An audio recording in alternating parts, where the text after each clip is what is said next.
Pie manis bieži ierodas pacienti un saka, es visu laiku jūtos noguris. Šajā gadījumā pirmais, ko mēs izmeklējam, ir vairogdziedzeris.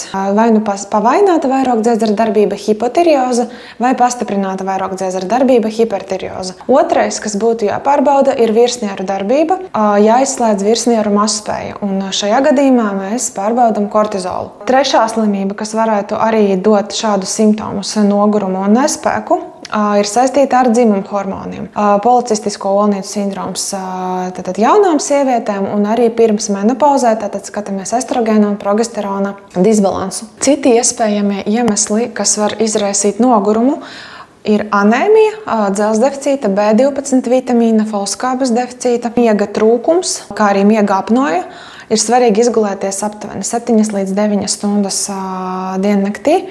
Nepareizs uzturs, psiholoģiski faktori un hroniskas slimības. Nogurums vienmēr ir multifaktoriāls simptoms. Tu atnāksi pie manis, atradīsim cēloni un piemeklēsim piemērotāko risinājumu.